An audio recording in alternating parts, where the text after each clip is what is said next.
Welcome to Organizational Behavior. The module that we're going to be tackling specifically today within the space of organizational behavior is that of management modules or management styles, if you prefer. I'm Dr. Alan Bogard. I have a question for you right at the outset of the session, and it's this. What is your recipe for management? Typically, we all default to one particular style. And especially when the heat is on or there's a lot of pressure or time is of the essence, we typically revert to something that we know, something that we practiced in, and leverage one management style against the situation. And I think we'll recognize that that's not always the most appropriate thing to do. Here are our outcomes for today's session. By the end of the session, you'll be able to differentiate between each of the management schools of thought. And in terms of the case study, what we're going to be exploring is how we're able to identify the right management school of thought for the right situation, taking into account the advantages and the disadvantages of each style or each approach. Before I get into the various management modules and the various styles, I want to ask you a question. Think of a moment in your life when you've reported to somebody or you've had somebody lead you or manage you. It could have been a prefect, a high school teacher. But think for a moment about somebody that managed you well. What was it that has now led you to believe that in fact that person managed you or led you well? What were the things? What were the indicators? What did they do? What did they say that made you feel that they were in fact leading you well? Was it things like they understood you, they were fair, perhaps it was because they listened, perhaps it was because they listened but they also made reasonable recommendations, perhaps they helped you explore a situation and find your own pathway through it rather than just suggest a course of action that you should be taking. But I also want you to think for a moment about somebody who you perhaps felt mismanaged you, who didn't lead you well, who didn't manage you well. If you've had such an experience, think for a moment about that. What was it that that person did or said that led you to believe that in fact in that situation and for that time you were not managed well? Perhaps it was because they treated everybody the same and there was no recognition of you as an individual. Perhaps their management of you was unfair. Perhaps it was out of context. Perhaps it was because they didn't understand the bigger picture. Whatever reason it was, you've obviously remembered it because it was an unfortunate experience. Every single day, people are looking for leadership. They're looking for management. Leadership and management that is contemporary in terms of understanding their current context and their situation. We're going to be looking at various styles now. And while we're doing that, I want you to think about various situations and possibly say to yourself, well, in terms of what's being described, this would perhaps fit that situation better than the next. Essentially, the four main management styles are as follows. There's the classical approach to management, and this is typically an authoritarian-based approach to management. It relies and is governed by technical competence, and discipline is one of the key words that comes into the classical approach to management, and I'll tell you more about that shortly. The second management module that we'll be discussing, or approach if you prefer, is the human relations approach. This has a lot to do with social attitudes, relationships, work groups, etc. Thirdly, there's a systems approach to management, and we'll talk a little bit about social, technical skills, and the fact that this is really an integration of the classical management approach as well as the human relations management approach. And then finally, we're going to talk a little bit about the contingency approach to management. So let's for a moment revert back to classical management approaches. Essentially, there are two areas which I'd like to cover here.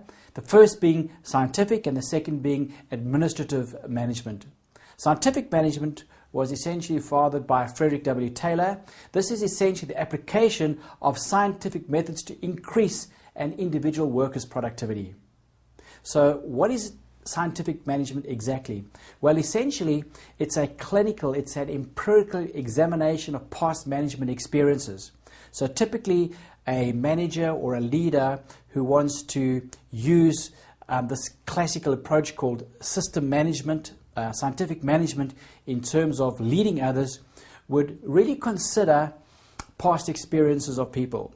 There would be this evaluation, there would be this consideration of past successes and failures in terms of management experiences, and they would say things like this: well, this has worked in the past, this is what happened in the past, therefore the current situation we need to do this. Now that has its uses, it has its advantages, but it certainly has its limitations as well. When you take information from the past and overlay it on the current context, it sometimes is perceived as being very autocratic and bureaucratic. It doesn't allow for the uniquenesses and the nuances of the current situation. It's in fact really a study of these past experiences, and essentially we need to recognize that past situations are not the same as current situations. So the learnings from the past might not necessarily apply now. Certainly they can be considered now, but they don't always apply. So scientific management in terms of an approach certainly has its limitations. It's useful, however, because you do learn from the experience of others. So sometimes it is better for us to learn from other people's experiences versus having to learn things firsthand. You can learn by observing, you can learn by considering what other folk have been through, and therefore you can avoid certain things. So certainly there are the advantages as well as the disadvantages of the scientific approach. The second part of the classic approach to management is administrative management, and this was authored by Henry Fayol, and essentially this is the use of management principles to efficiently structure and manage organizations. So what are those management principles? Well, it's things like low-level command and control skills, and we would recognize them by way of planning, organizing, commanding, coordinating, and controlling. So in our management style, we become very, very, very administrative. We tend to be very well organized, very well administrative. We're experts in this arena, and that's typically how we get things done, is through a tightening and a heightening of administrative controls. Another approach to management is one that most of us identify quite readily with, and it's known as the human relations approach. It draws heavily on psychology and sociology, and it's really an understanding of individual behavior as well as group behavior. So teachings such as group dynamics would fit in here, and typically this is where participative management would find a home within the space of the human relations approach.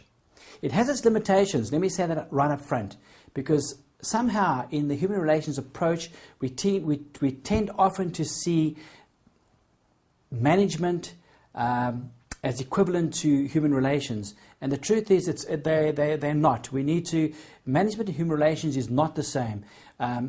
Adopting a human relations approach has its benefits, but essentially sometimes in management we need to make tough calls. And so we need to be able to use the human relations approach to get results, but at the same time recognize that we need to be flexible and that we need to leverage it specifically not only in terms of treating people well, but in terms of making sure that we remain and are focused on business results. And essentially the human relations approach is based on the belief that managerial practices, morale, and productivity are strongly linked, and that the proper working environment enhances worker capabilities. So we're saying that these things are linked, and we're also saying that a conducive, proper working environment actually impacts worker capabilities.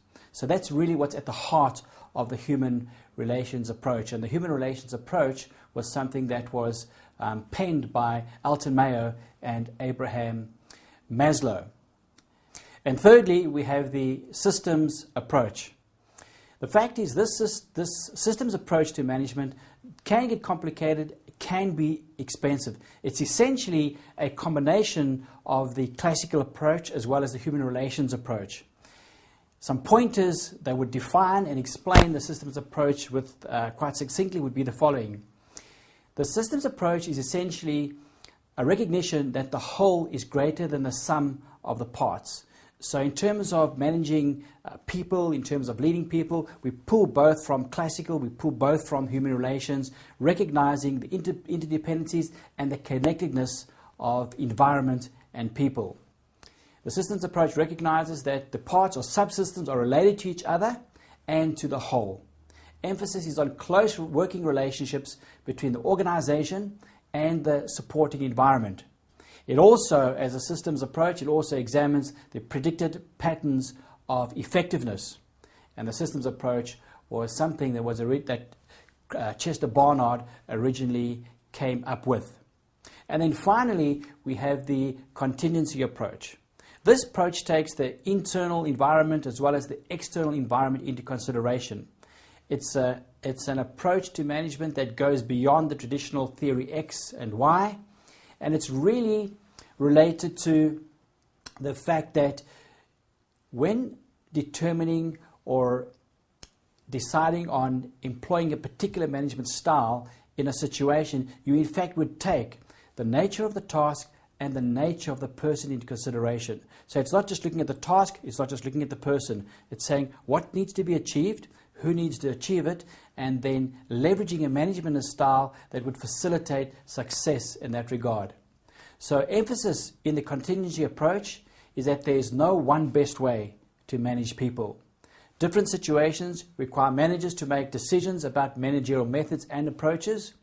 Knowledge of organizational theory and management is essential before deciding a course of action. So certainly there are advantages that far outweigh the negative of contingency management.